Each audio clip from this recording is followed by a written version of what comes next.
The thoughts, views, and comments expressed by the hosts, guests, and callers on Beyond the Headlines are not necessarily those of management, ownership, or production unit of the Verizon Media Group. Beyond the Headlines is a production of ILTV Studios and cannot be reproduced or represented in part or entirety without express written permission of the Verizon Media Group. Beyond the Headlines is the intellectual property of the Verizon Media Group. Copyright 2021.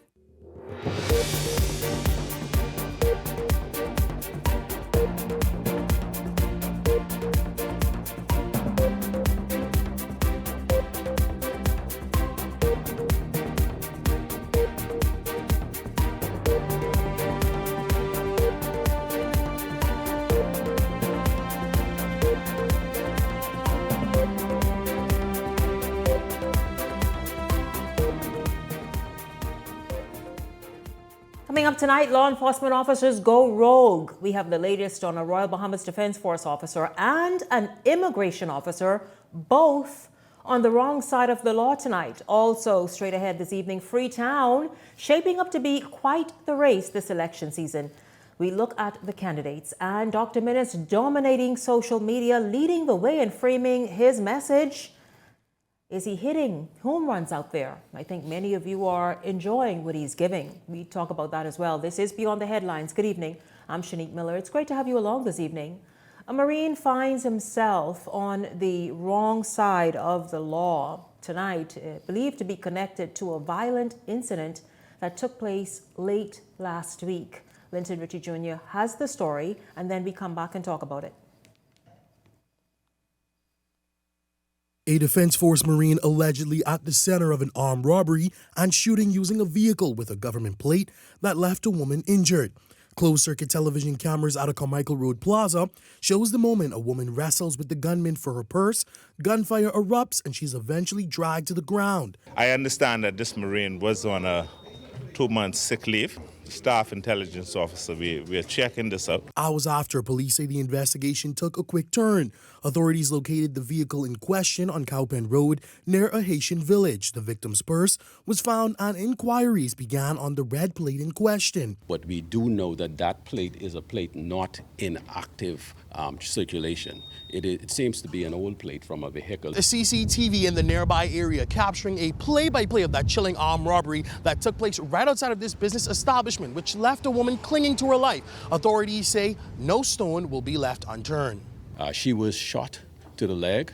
She was eventually taken to the hospital. And so we are looking at all of that, and we are following some lines of inquiries. Commodore of the RBDF, Floyd Moxie, making it clear that following the alleged acts of that Marine, the armed force will continue to operate at the highest standard. We have a mentoring system, and I continue to admonish them to stay on the straight and narrow and continue to make this organization proud. Now, officials confirm that the same getaway vehicle outfitted with the government plate was used in another armed robbery earlier this month, and investigations are still underway into which civil servant and ministry the plate was assigned to.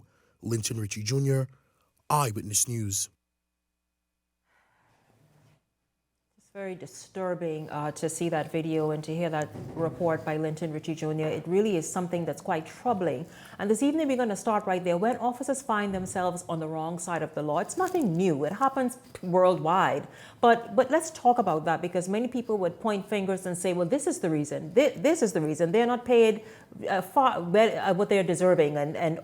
But what truly is the issue when people, one, are going to go who know that they are connected to a law enforcement agency and are go and violate the law and also violate another person's rights? We're going to start right there this evening. Welcome to Beyond the Headlines. Beyond the Headlines contributors, Ellington Ferguson and Cassius Stewart, who will be joining us via Zoom. Good evening to you, Ellington. It's good to have you here. Cassius will be joining us momentarily. But this is quite troubling to witness and to see. Absolutely. This is a very unfortunate situation. Those who have been given the charge to protect the citizenry of this country is actually harming them, going after them. And in this manner, a law enforcement officer, and obviously because we've had numerous reports in the public about crime being committed, and people report of a red plate being used to commit crime for some time now. So this is not the first time. This person have been getting away with doing some stuff. And so we need to make sure that the full brunt of the law is brought down on this. Of course, these men come from among us, like Wayne Monroe always say, but there is no excuse. They are held to a higher standard. They have been through training to uphold the law and enforce the law, and so they know better than that. And there's no excuse, no talk about pay and all that foolishness. I think it's rubbish. Everybody, it's all about greed. You satisfy. That's the thing. It's the entitlement attitude that has Absolutely. taken hold of many Bahamians. Many Bahamians feel they want more than the one they are deserving. They are qualified to access. And I'll tell you, it's very simple. When you want more, go and work and show yourself. And I know sometimes develop yourself, upskill, and get that more. Do it the right way. Exactly. All of us are out there, and then all of us are working, going to try to feed our families. And here is a man who's been given an opportunity to join a prestigious organization as the Royal Bahamas Defense Force. And this is what the kind of stain that he sought to put on that force, and to bring all of his other comrades into disrepute. And we have a great cadre of men and women that works down there, both at the Defense Force and the police force. And it's unfortunate those that would try to sully the good name of the other colleagues. Of those organizations. I mean, we saw it last week, we talked about it when the police officer attempted to bribe a tourist. And to see the comments and the internationally online, basically that this hick town, Banana Republic, is filled with crooks and people on the take. And it's far from the truth. And I will never accept that, Shanique, because yes, we have our issues with some of our law enforcement officer, but some of these same jurisdictions where you see these people commenting, theirs make ours look like church boy. We look like a little church boy to theirs. And so no one else can complain. We don't want it. It should not be. One is too much, but no, nobody else could beat us with that stick to say we're the worst or we're this or that. If we, I agree. What they explain, talk to them about what's going on in their country. I agree, but you know, it still doesn't sweep under the carpet. Absolutely what it is that many Bahamian individuals who have sworn to serve, protect, and do so with ethically and integrity. And integrity, that they find themselves in this position. Take this for example. It's another story. This time, law enforcement, a young man will no longer keep rolling with me, y'all. Roll with me. How about that? Let me smile nicely for you. A young man will no longer wear the Immigration Department uniform and badge after officials say he crossed the line. But how far will they go to hold him accountable? Well, we're talking about the immigration officer. I know you've seen the viral video. Here's Jose Etienne with the story, and then we'll come back and discuss. Do you think it's necessary to perhaps launch an investigation as head of the department? An investigation into a matter that has already been concluded? Are you suggesting that there was more malfeasance? No, sir, not my words. But again, some persons may argue, okay, should we now dig deep? It could be a surprise response to spectators who might argue that this case possibly scratches the surface as it relates to covert operations with immigration officers in the field. In case you missed the contents of Riley's voice note that captures a brazen act of alleged extortion. By tomorrow, let that old 500 be up. Now, I see you doing your work and everything. You're working. I save your life. Don't make it hard for the Haitians around there. Because trust me, I could bring the bus there every day. And I sure you don't want the rest of them know. They see who crossing. Immigration keep coming around there. Immigration consultant Louis Georges says Riley's termination is a good place to start, but it's not enough. Persons like that need to be reformed. Where do we reform individuals? In Fox Hill. Typically, officers in these matters aren't jailed until formal charges are levied, and the judge would decide whether or not they are remanded or granted bail. It does not seem likely, though, that Riley will face prosecution. But the reason why George believes Riley shouldn't slip through the cracks is simple. Yeah, you were caught this time, but how long were you doing this? Who else is involved in stuff like this? We don't know. Georges says what makes the situation even more alarming is that Riley, as a trainee officer, seemed to be calling the shots. The protection would be that the boss or enforcement units would not come to your particular area. I don't think he has control over where the enforcement units goes if you're a Trini. So that leaves some more questions and stones that are not yet unturned. On the flip side, it could be argued that migrants bear some culpability as their illegal status incentivizes corrupt behavior among officers who see it as an opportunity for a profit with little risk. It sort of makes you complicit. Yeah, you're being protected right now for your 500 or your 150, but what happens to the other migrant that doesn't have the monies to pay? You are helping to create this system. We also took the conversation to Coalition of Independence leader Lincoln Bain, whose campaign is heavily based on addressing immigration issues and empowering its officers. And he says they find themselves using bribes to bridge the gap between what he suggests are meager salaries and the cost of living. This kind of thing happens when we have officers who are not properly paid or not properly paid on time. You know, Ellington, yet again, there is another officer, and good for that Haitian gentleman who decided he was going to tape that. And in today's world, you think you're going to take that kind of chance, knowing that someone could certainly be either recording you, as the person was last week, recording you, or perhaps taping you without you knowing, and then put it out there. I guess they just had enough. In the words of Tom Hanks, I think stupid is what stupid does. Fully done. You see all of these incidents taking place with officers, with these voice messages and all this kind of stuff, and here you are doing the same foolishness. And obviously, I heard the leader of the immigration, Mr. LaRota, he kind of threw a word at Jose. He said, "Are you suggesting?" I mean, the whole voice note suggests that this is not an isolated that this incident. is a racket that's been in play. This ain't no senior officer to start with. So how a junior officer is directing the bus to where to go and when to go and all of this stuff. And so I think these people, when these things happen, they say there's going to be investigation and all that type of stuff. Unless we really get serious about dealing with these things, Shanique, they will continue to happen, because if I can do it, and I have been doing it, whenever you caught up with me, the monies that I have already made, if you're going to give me a slap on the wrist, it pays off to do what I have been doing.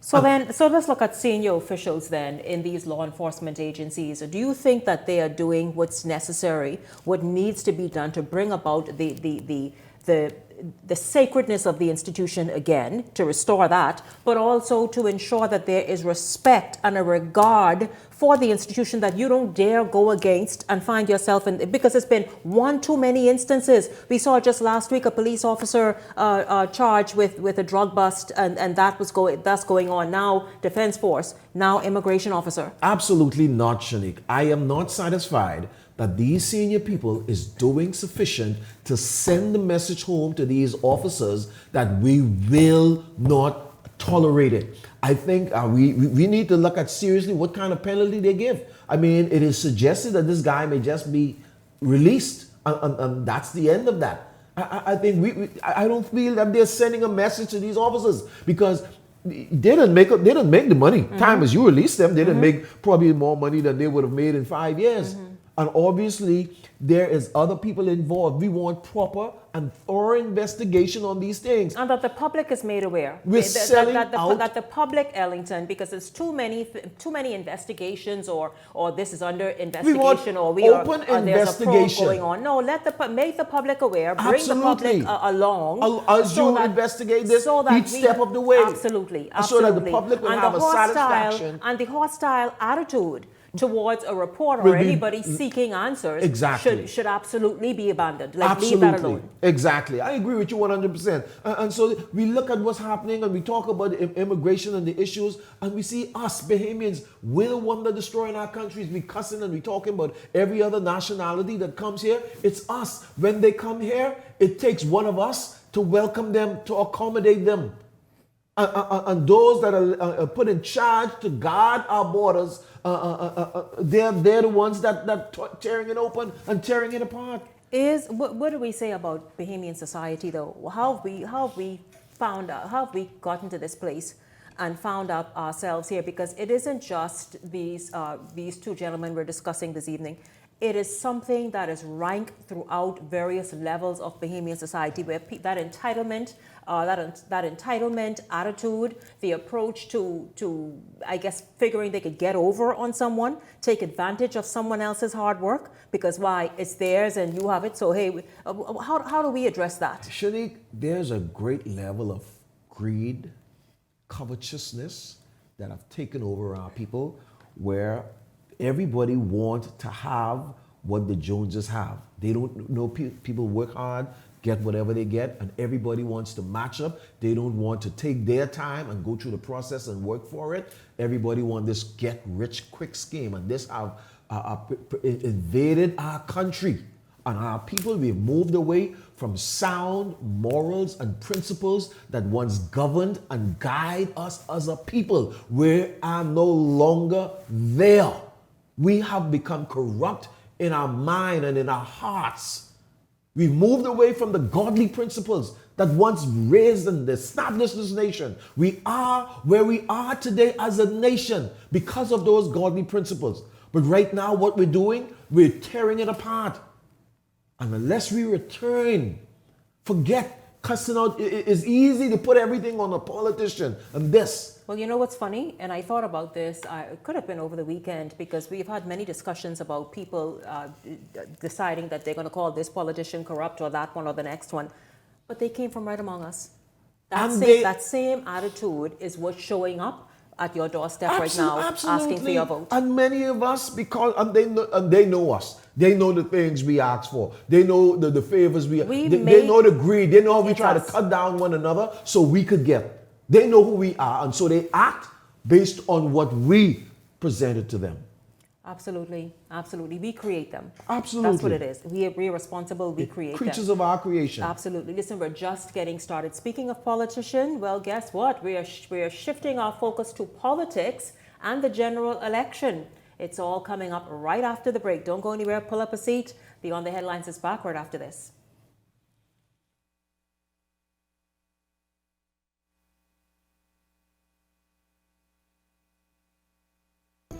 January means business.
Okay guys, this is what we doing today. We training for the bounce back. This $150K payday. Y'all ready? Yes. Y'all sweating today. Give me a 2-ball. 10. Give me another 2-ball. 15. You spin, right? It don't look so. It's 10K. Name these games after me. Food Dragon. Food Dragon. Cinema Classic. Cinema Classic. Yeah. Put that parlay in. Put that in. You know, Jalen Brunson disappointed us last time. You want to walk for this or you want to run for this? Good pace. Good pace. Not too much water. Put it down. Let's go. It's the Bounce Back 150K payday. Big wins for 10 weeks straight. 15K every week. 10K to a lucky winner. Visit islandluck.com for more info. Island Luck. Winners live here. Welcome to Paradise Premium Foods, where exceptional taste meets everyday convenience.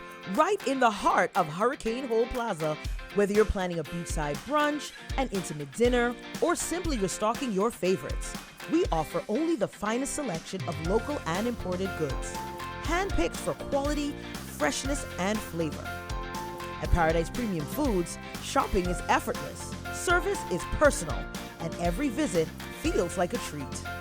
From gourmet meals to go to organic essentials and indulgent treats, this is your neighborhood market elevated. Live well, eat better. Discover Paradise Premium Foods, now open at Hurricane Hole Plaza, Paradise Island. Paradise Premium Foods. Taste the difference.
Welcome back to Beyond the Headlines.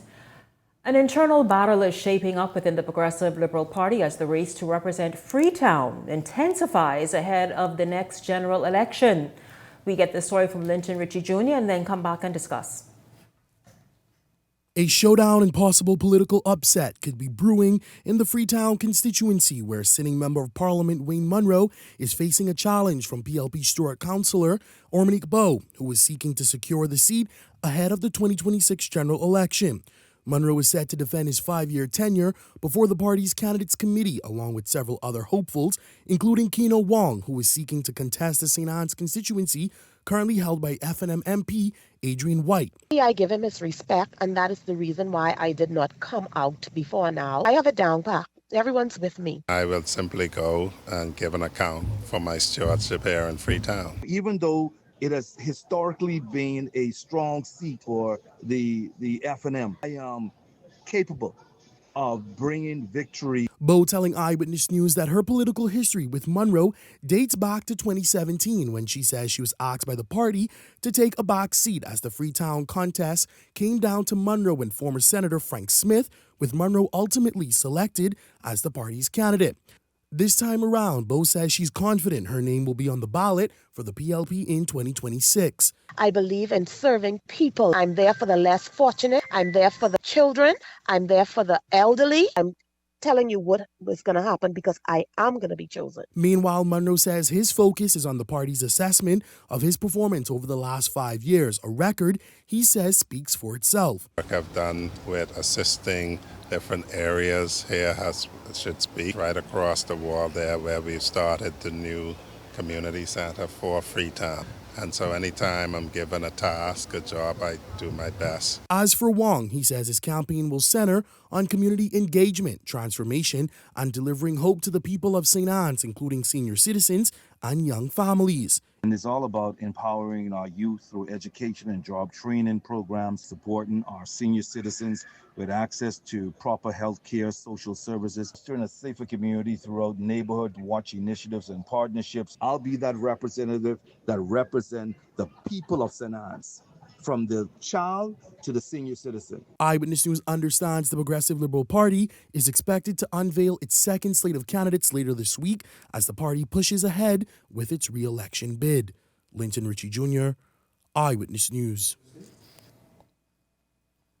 Well, there you have it. You know, we wrapped up this show last week with the PLP and its nomination process and even the ratification of some. And we talked about the fact that it really, the PLP has never looked like this before, especially what would be months ahead of a general election. I imagine the party would say, it's good. We have so many people wanting a nomination and wanting to be a part of on a PLP ticket and a part of what the PLP has planned should it be successful at the polls to move the nation forward. But Ellington, this really, it isn't what should really be happening, I feel. This is uniquely different this time around. I've never known the PLP to have challenges to sitting members of parliament who did not give any indication that they are not planning to run in the upcoming general election. So all of this is new. It's very interesting to see how it's going to play out. I can tell you it's not looking good on many fronts. It's very, very cannibalistic and warring parties. The Progressive Liberal Party, again, I must say that they need to take a second look at their process and clean it up because it's not going good. It's not well. There's creating a lot of friction in the party, like we talked about on the other show. The Free National Movement had their share of friction, which they seem like they are kind of ironing out or leveling out, I hope. But the PLPs now find themselves right here. And that race in Freetown, that's going to be a showdown in Freetown on many fronts. But let's just talk about, well, Cassius, first I want you to come in and weigh in on the fact that the PLP and the incumbent, Wayne Munroe, a senior cabinet minister, finds himself already, I mean, just to secure the nomination, seemingly in a battle, because you heard the lady, her name escapes me, Ornick Bowe, saying that she will not stand down and she will be given the nomination for Freetown for the Progressive Liberal Party. For democracy. When you look at it from the other angle, though, it is always good to have challenges so that nobody feels that they are comfortable. In other words, you have to get off your backside and work. And so when you feel that you're comfortable, you figure you ain't going to do nothing. But if you know that somebody is challenging you, then you will do what you need to do to really keep your seat. And so this is really good for democracy. It's good for political parties to have these challenges. To have one person, no contestation, is a really bad thing. And this is why I encourage even contestation for the leader, the deputy leader, straight down, because you never know how strong you are as a leader until somebody challenges you. And so really and truly in these constituencies, we know that some of the MPs were not performing the way they should. They were lazy over the last 4 or 5 years. And so now they have to defend their position. And if they can't defend that position before the candidates committee, then somebody else should take their spot. And, I think there should have been a lot more shuffling in both the PLP, well, I mean the PLP, because you had a lot of, ministers or MPs who weren't performing up to par. And so, moving forward, though, I think if you're going to go forward with a slate of candidates, you need the strongest possible candidate.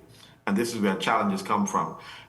We live in an era where we don't think challenges is necessary. We live in an era where challenges or scrimmages become a bad thing. We call it bullying. And so it's when we were growing up, bullying was the best thing for us because it made us strong. Challenging for political candidates is a very, very, very, very good thing.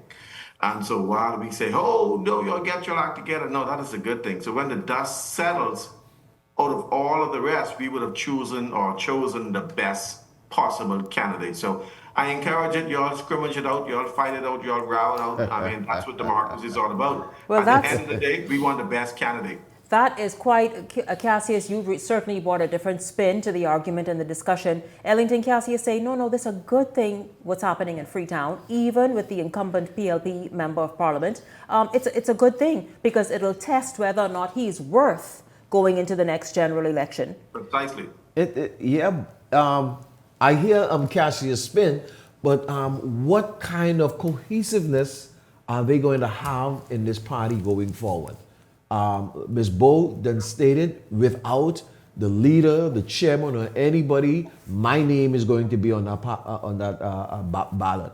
Okay, that doesn't even, give the leader any kind of leeway for him for decision. It doesn't give the candidates committee any leeway to make their decision. I'm not sure about the people in Freetown, what they think of Mr. Monroe's representation. But again, the process is a little too untidy.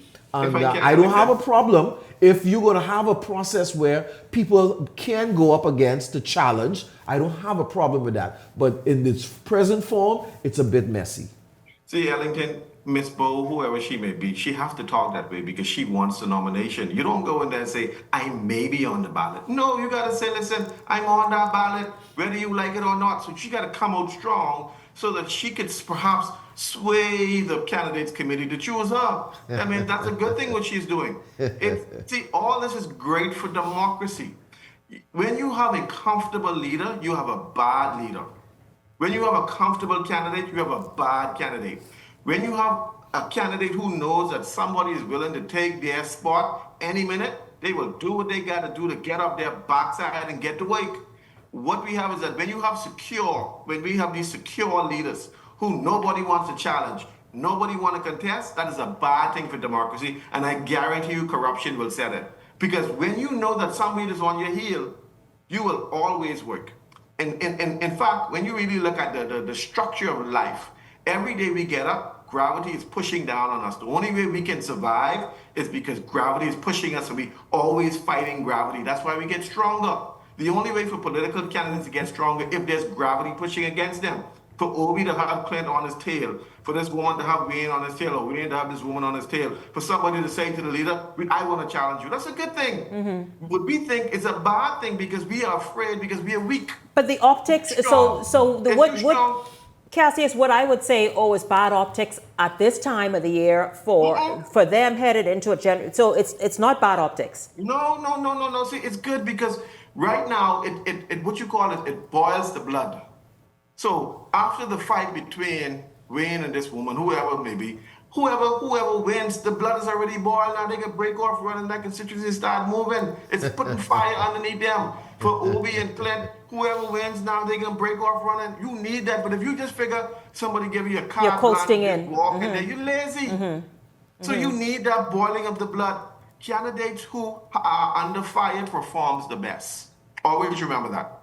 Well, an individual who has some sort of resistance performs better. This certainly is going to be a well-cooked situation because there's multiple fronts for that boiling of the blood in Freetown taking place right now. Speaking of, let's just delve into Freetown. Why don't we? So let's go to the Free National Movement. I'll tell you, Lincoln Deal is beginning to really show himself. Lincoln Deal just over the weekend held a Freetown Job Readiness Day. Lincoln Deal has been doing a number. I know someone from Grand Bahama said that a group of them were discussing over the weekend about Lincoln Deal, and they have seen and been watching and paying attention to what he's been doing. They talked about him giving a donation to the Junior Junkanoo group that's based in Freetown and a number of stuff. Let's just talk, gentlemen, about Lincoln Deal because this here is minimum a four-way race. And it's a real race. So whether it's Wayne Monroe, whether it's the Bowe lady, they will have to really go and fight because it's either of them, then it's Lincoln Deal, FNM, then it's Andrew Blue Johnson, independent. COI. And then there will be a COI candidate as well. And so, gentlemen, let's just have a look at Lincoln Deal, who has now been on the ground, I saw many comments today because on Eyewitness News Facebook page, we had something out there that he did just earlier today. I saw the comments saying, listen, this is what Freetown needs, somebody who will empower the people. So your thoughts about what Lincoln Deal is now doing? Lincoln Deal is no novice to politics. He's come up through the ranks of the Free National Movement, through the torchbearers and all of that. So he came up in the belly of the Free National Movement. He understands the party. He understands politics. He has his father behind him, who is a seasoned politician, Mr. Deal. And Lincoln Deal is doing an awesome work, an awesome impact up there in Freetown. I'm not sure how it's going to play out between he and Blue at this moment. But I think Lincoln Deal is poised to do very well in Freetown. And that's why I said earlier, this is going to be a showdown in Freetown. This ain't gonna be no walk in the park for nobody. The votes are split in about 5 different directions, and everybody are gonna have to work for their supper in Freetown.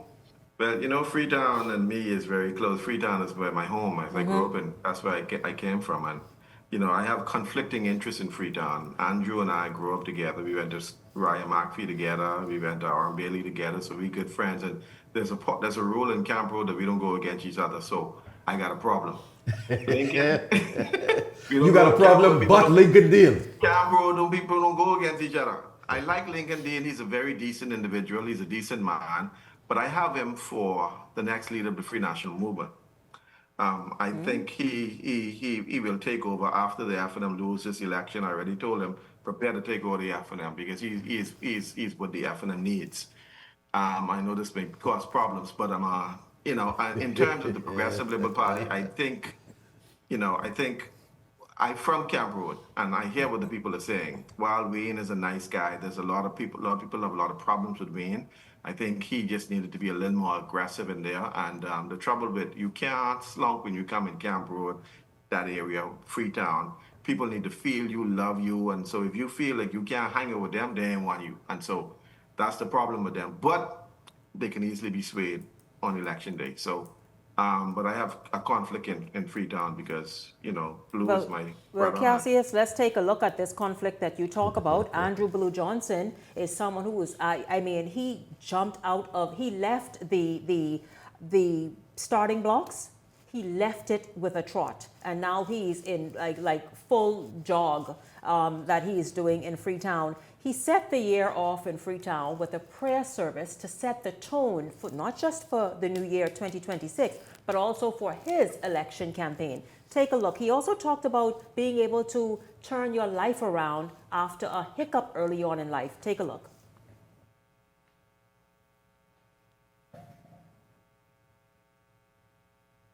When I was 18 years old, got involved with a crime. I was arrested at 18 for drugs.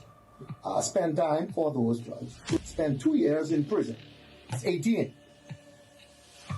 One and done. But look at what I've done with my life since then. No one, listen, I don't care how you try, you can't test my character. Somebody will try and show you, oh, he been in jail, oh, yeah, oh, he's a convict, oh, he's a jailbird. All is correct. It's just semantics. I could say I've been to prison. But if you would say I'm a jailbird, I'm a convict, I'm an ex-con, all that is right. That's semantics. But I can tell you one thing. Standing in my shoe, you could never. So there you have it. So we talk about Wayne Monroe possibly being re-nominated and being the Progressive Liberal Party standard bearer for Freetown. Then, of course, we talked about Lincoln Deal from the FNM. We talk about the independent there, Andrew Blue Johnson, who is, all over social media, pushing his message, pushing his story, and not at all shying away from any of the different elements that make up his story and sharing it out there with the people of Freetown. And Cassius, like you said, he prides himself with being someone who's never left the ground on Freetown. What difference is he going to make, you all think? Well, Blue, like I said, him and I grew up together. We were very, very close, and so I can't go against Blue because that's our code. Blue just got to continue to trumpet his triumphs, and he had a lot of hiccups. And growing up in Camp Road area, a lot of us did a lot of bad things. I did a lot of bad things, and so the only difference between him is he got caught and we didn't get catch. And so,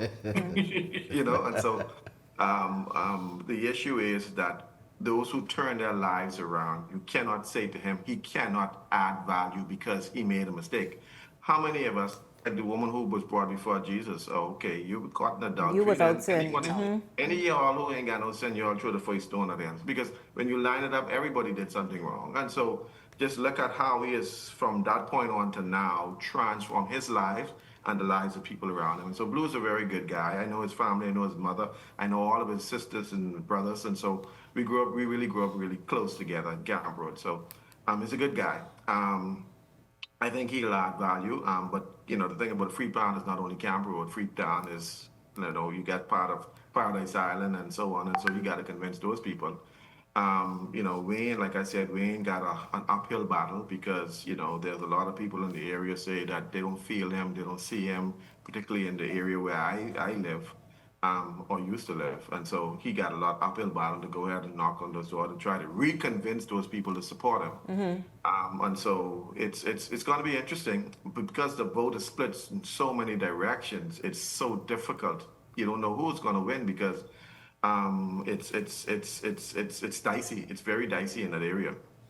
Win, lose, or draw, Shanique, Andrew Blue have already made a serious impact in the Freetown area. I was really impressed with the work that he's doing in there. I'm impressed with his campaign. The only challenges that he's going to face is what's going to happen with a Lincoln deal versus how it will play out with a Wayne Munro and an Harmony. What will voters do? How, will voters stay home? Will voters come out in droves? If voters come out in large number, that race can go any of three ways. Any of three ways. The Progressive Liberal Party, Blue, or for Lincoln deal. Well, quite interesting. Again, we have there's a series on this show that I've introduced called Temperature Check that returns very, very soon. This is where we really take our time and dissect every candidate. And so it's good because what's happening this week is the Progressive Liberal Party is scheduled to complete its slate of candidates and have them ratified. The Free National Movement has yet to ratify many of its candidates. There's still an outstanding number. In fact, gentlemen, let's talk, because people are whispering any number of things, but let's talk about some interesting races in the Free National Movement. I know St. James seems to be something that not only the deputy leader is looking at, but perhaps others. Well, it's interesting. The deputy leader is already on the ground in St. James. And we heard somebody said that the independent guy said that he wants to go in St. James. We heard that Mr. Pintard said he would welcome him. So I don't know how something like that will play out. But yes, that race in St. James is going to be a very interesting one. Nobody can lay hold or claims on it at this point. I think Mr. Cartwright or the person that the Progressive Liberal Party decide to send is going to have to work and really to garner the support of the people over there. I heard some other rumors that some people are looking probably to move from Killarney to go down to St. James. So any number of things is taking place right now in that constituency. Is there any truth that Rick Fox going in St. James? I heard that. I don't know how true that is. Well, that is what I'll tell you. Guy. That's the independent guy he's referring to, Cassius. Oh, really? And I'll tell you, an online paper said today that Fox and Pintard were seen together at a certain restaurant out west. Today, I imagine. Maybe they were just having a protein shake. Well, I mean, like I said, the deputy leader of the Free National Movement should have defended his seat. But of course, he thinks that now moving into St. James, which is Lightfoot Key, and some of the people in Lightfoot Key, there are Bahamians who live in Lightfoot Key, but a lot of them are expats, so they can't vote. Then you get a lot of the other areas, surrounding areas, where you have, people who are more upper middle class, who tend to lean more Free National Movement. So he thinks that that's a safe seat, but I'm not sure if anything is safe. I know that moving on to St. Barnabas, because Michael Alkid is gaining some ground in St. Barnabas, and so you have to be able to defend where you are. If you did a good job, you wouldn't have to run. And so if you're running, that means you're scared of something. And but also too, because you're scared of something, you're going somewhere else. If you didn't perform where you are here, why should we trust you to perform over there? Wow. And so, as a member of parliament, you have to grow, like Miles Monroe always say, grow where you're planted. You're planted in St. Barnabas, and grow there. That means meet the people, do what you need to do to fulfill your needs. If you did everything you're supposed to do and the people decided they don't want you, then that's not on you, that's on them. Yeah. But you do what you got to do as a member of parliament in your area. Now, if you did not do that and you're running, then why should we trust you somewhere else if we couldn't trust you where you were? And so, that's one of the fundamental issues with politics in the Bahamas. And to be honest, the Bahamian people ain't easy. Yeah. Particularly in the middle, those areas. they ain't easy. You Yeah, can't they're come more, smoking they are more discerning. Absolutely, Cassius. They are more discerning. They want something every time you come. They want something, And so the thing about it is, the challenge is, though, as a member of parliament, because we create these false expectations for the constituents, it's sometimes hard to meet that, and so you can't really survive in those areas. You got to run in areas that doesn't necessarily need a that may handle appear every to be time. easier. Yeah. You're absolutely right, Cassius. Listen, don't go anywhere, because when we come back, we're going to take a look at one Dr. Hubert Minnis in Killarney. That's right. If you are not watching his social media, you're missing out this election season. Beyond the Headlines is backward after this.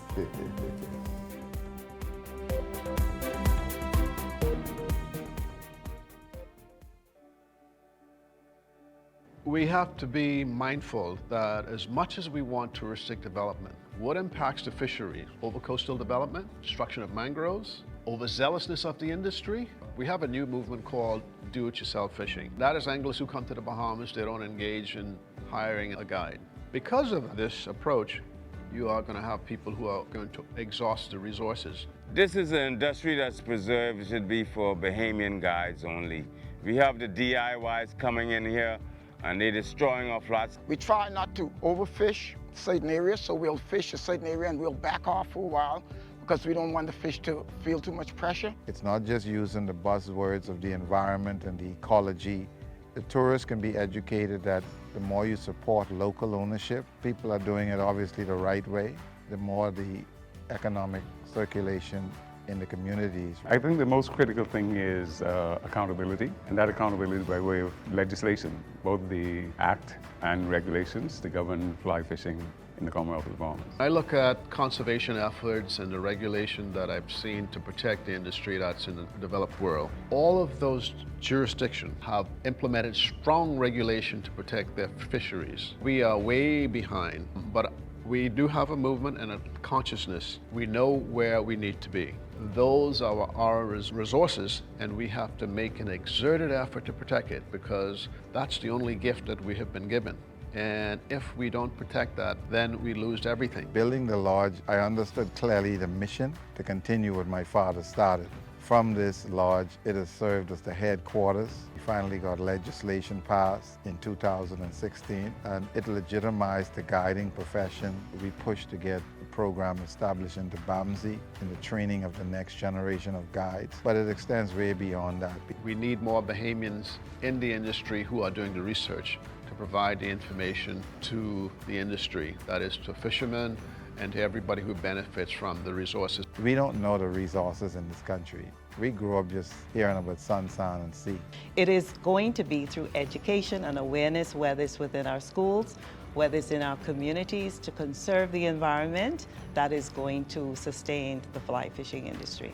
Well, the future of fly fishing in the company, I think fly fishing is a very, very unique spot. I think it's going to get better because the guides are now being all certified. They're all getting proper knowledge of handling and how to run the whole system. If you're a youngster and you want to get into this, it's a job like any other job. You got to live it.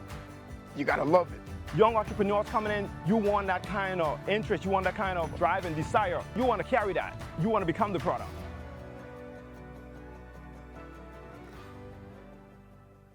So you want a space. But not just any space. You need something with a little more potential. So how about 1,000 square feet of room to play with? Superb audio and video production capability, digital LED wall, full lighting grid, and about 124 seats to accommodate a full studio audience, with so many other features. Make us your home for your next concert, conference, and so much more. Honestly, the possibilities are endless. Here at ILTV Studios, we'd love to bring your next event to life. So what do you say?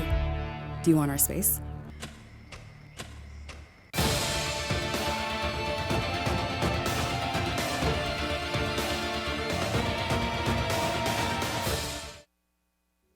This segment is brought to you by EV Motors Fleet Sales Division. For 2026 commercial vehicles, call 821-2403 today.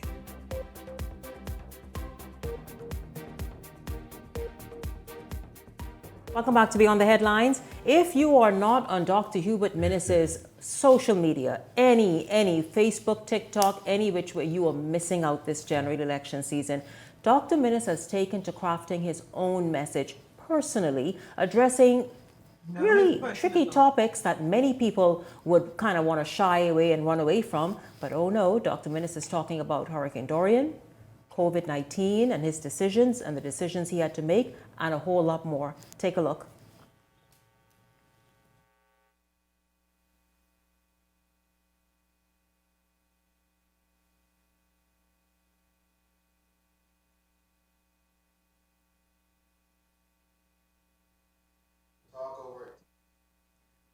So there's Dr. Minnis there.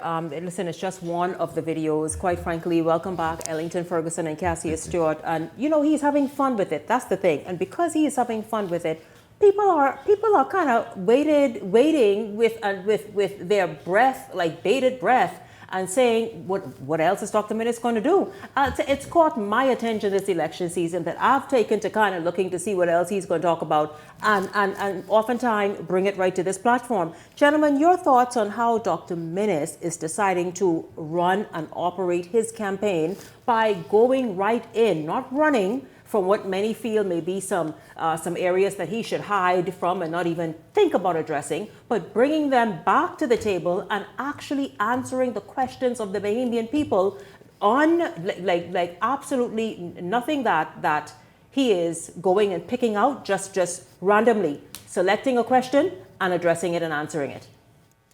Go ahead, Cassius. I'm expensive public relations team really doing a good job. I think sometimes it's good to show the human side of a politician, and Dr. Minnis does have a lot of, I guess, climbing, because COVID-19 and his administration really dig deep in the grave, and you know, you have to climb out of that grave to show people or to say what happened, why he did what, and so on, because people still have that bitter taste in their mouth as to what happened. That's not going to go away, because that was a really dark time for the Bahamas and the world by extension. But for the Bahamas, I mean, unfortunately, he was the prime minister.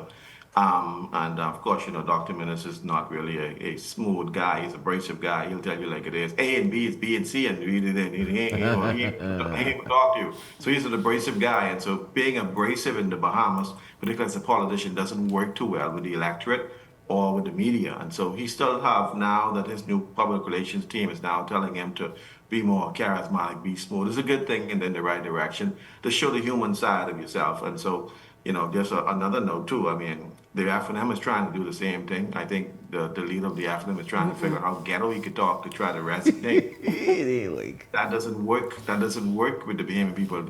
Resignation doesn't mean you got to try to talk ghetto. It's being yourself, being natural. So that people could feel you, they could feel your aura, your energy, and you could pull them in.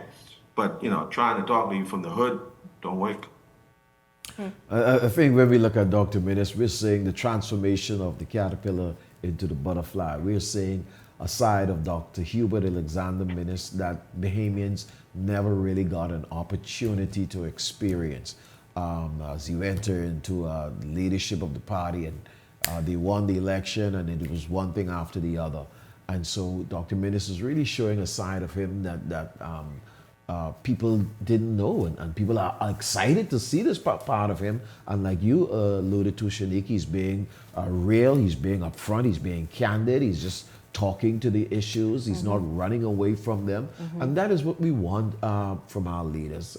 Whatever you had to do or whatever you've done, share, talk about it, be bold and deal with it up front. And we're saying that in Dr. Minnis, and it's a whole new person. Let's see what's going to happen. I know he's going to be in the House of Assembly come after the next general election. You're calling it already. And so it's just up to be seen Cassius, how the rest of the game is going to play out.